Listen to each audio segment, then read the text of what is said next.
then all of them will be supporting you. And then, your so-called with blessing, you will definitely receive blessing. And blessings will also be very obvious to you, but you can feel it. But when you are not doing it right yourself, then you will also feel that they are not giving you blessing. But it's not that they are not giving you, but you are not making it conducive for them to give their blessings, because they become quite helpless themselves. They want to help you so badly. However, you are so bad that when they are coming towards you, you are already running away from them. It's like that, it's something like that, right? So that is why taming your mind means always keep in mind that the secondary minds are the ones that if you don't have it, you have to develop it. So that way, then your mind will be adorned with these qualities. Quality of generosity, and moral conduct, patience, right? All those 6 parameters, all of these are qualities, excellences of the Bodhisattva. Then these you have to develop. Our main mind, the alaya or the all-based consciousness is not called one or the other. It is the base. So it has. You can equip this mind with all different kinds of qualities. The wisdom, the loving, the compassion. Then the mind become rich with all these different kinds of qualities. Right? So that's why then there's nothing else than our own mind. Mind is the main important one. And that is what continues from here to the next, and that is what we also at the end get enlightenment. So getting enlightenment is not this body, because this body is so completely, I don't know. But getting enlightenment is the mind. The mind, our mind, that mind is now perfected with all these different kinds of qualities, adorned with all these virtues, secondary minds, right? Then the perfection of it, final perfection of it, that is called perfect Buddhahood. So that's why even talking about the result of the Buddha, Buddha is called Buddha Kaya, right? The body of the Buddha. Actually, the main obtainment, the final obtainment is called Chuku, like a Dharmakaya. Dharmakaya has no body. But then there is the Rupakaya comes in. Rupakaya comes in because why? It's for sentient beings, it's not for ourselves. But when I become, for example, let's say, when I become perfect Buddha, I don't care about the Rupakaya. I don't need it. Because my enjoyment, my whole, obtainment, the final obtainment is the Dharmakaya. Dharmakaya has no form. Dharmakaya means the perfect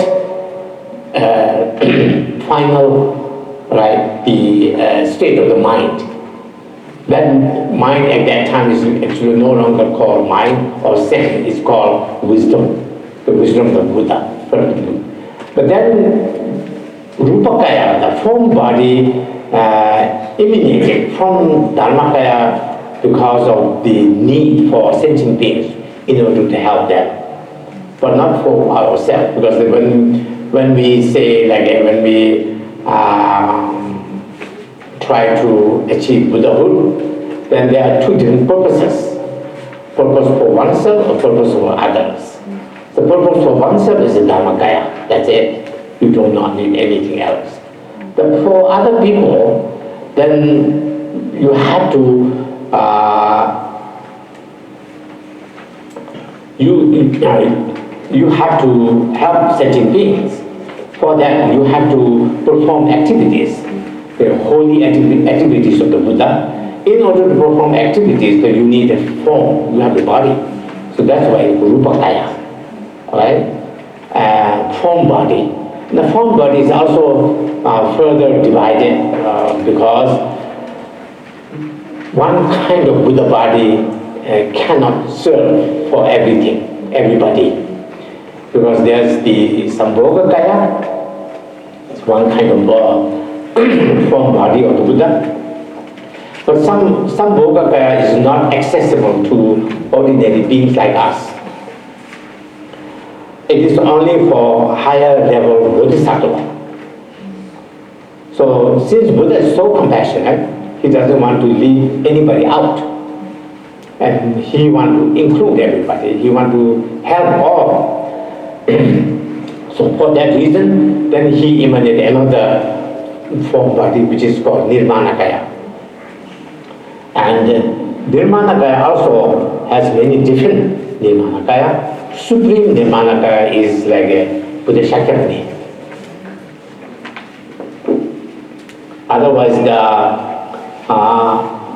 sometimes Buddha also can appear as like a tree, or house, or bridge, or wherever is needed. Buddha manifests there. Because the purpose is to help sentient beings. And sentient being has different types of needs. So for that reason, then he kind of appears in different ways, right? But he is not there to, again, I reiterate, again, he is not there to do things for us. We have to do it ourselves. But he is there to show us the path. Teach us. That's what Shakyamuni did. He came to this world, right? Born in Lumbini, and then after that, got enlightenment. According to Mahayana, this is just a play that he was playing with us. Because the original Buddha was enlightened a long time ago, but coming to being born in Lumbini, and after that going to India, where he showed us how to attain enlightenment under the Bodhi tree. All of these are kind of show, his demonstration. So that's why, according to Mahayana, they are so-called like the 12 excellent deeds of the Buddha. Zepachungi, in Tibetan, Zepachungi, 12 excellent deeds. Zepa meaning, he's just kind of playing, he was showing his activities, excellent. The actual one is a long time ago happened, right? But the Nirvana Kaya, the Supreme Nirvana Kaya came to this world and showing us the path, how to embark on the path, and how to practice Dharma, and how to attain Buddhahood. Okay? So maybe I will stop here. Then question answer may be better.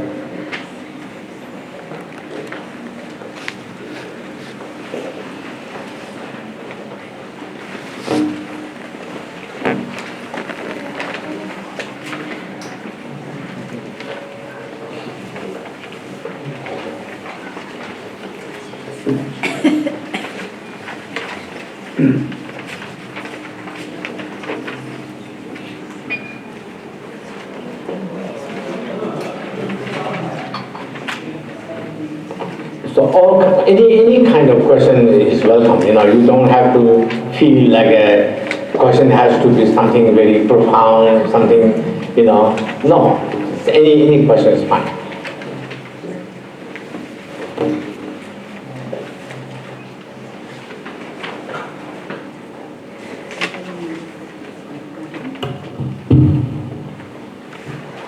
Thank you, Guruji, for this session.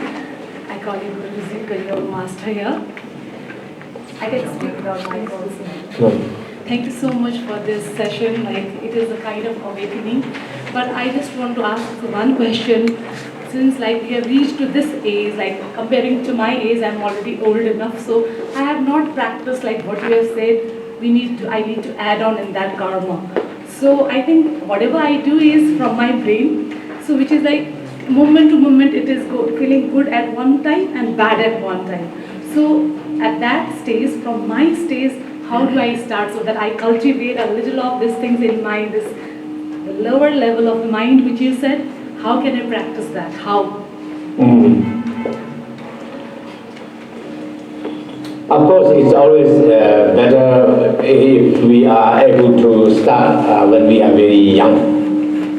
But that's not going to happen with everyone. But it's never late. See, it's as saying goes, never late than what. Better late than never, something like that. Anyway, I think you are not late. Okay, we have to start somewhere. For example, Sakya Pandita says one thing: even if you know that you are going to die tomorrow, start learning something today. I think that's very encouraging, remember? Because we are talking about many lifetimes, it's not just this life. If we are believing into one lifetime, that is quite difficult, because then, as you can see, that we're already late now. Our kind of longevity is limited, and then most of them are already gone now, and it's too late or something like that. No, we are talking about many lifetimes to go, and so we have to start right now, and particularly it doesn't really matter when you start. I think the question is how, the quality of how you practice is most important, right? Because somebody who really did not pay very good attention into this practice, but maybe started very long time ago, young, but not serious, every now and then all of a sudden one person who wakes up and maybe putting a lot of effort into it, that person will achieve result quicker than the other one, because I think quality is important. But the thing is, because now, particularly these days, I think the Vipassana is quite well-known thing.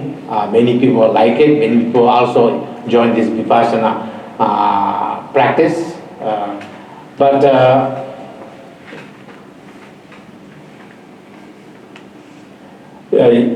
so the thing, what I want to say is you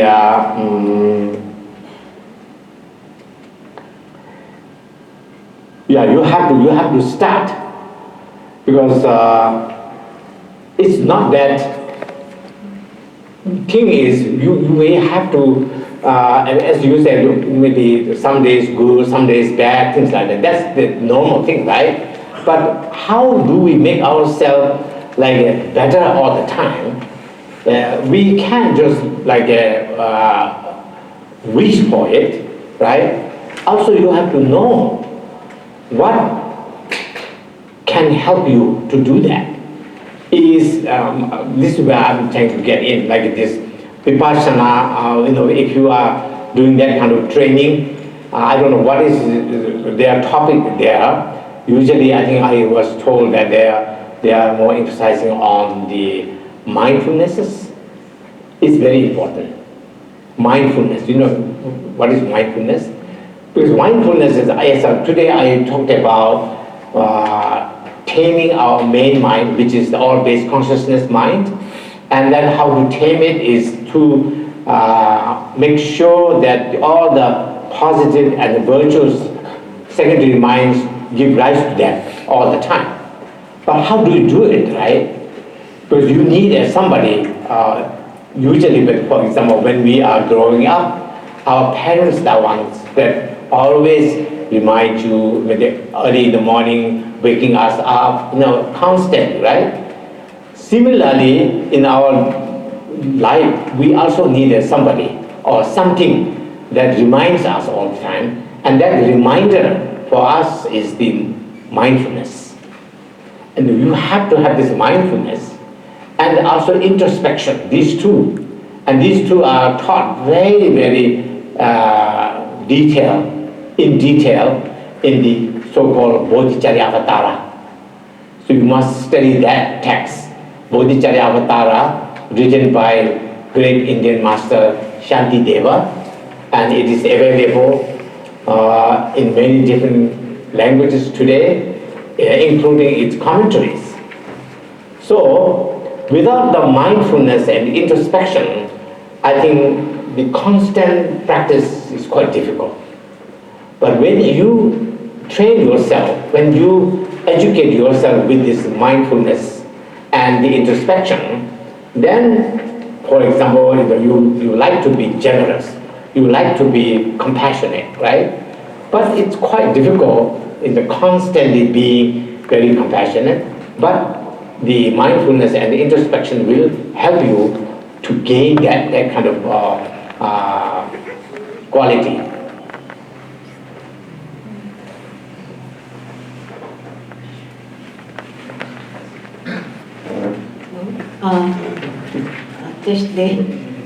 Thank you, Kepula, for sharing with us a very profound wisdom. But I think it will take some time for me to really understand all these processes.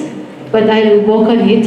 And thank you, HSYWE, for providing this wonderful opportunity. While Kempala was speaking about taming our mind, a question struck me that if we are taming our mind in this life,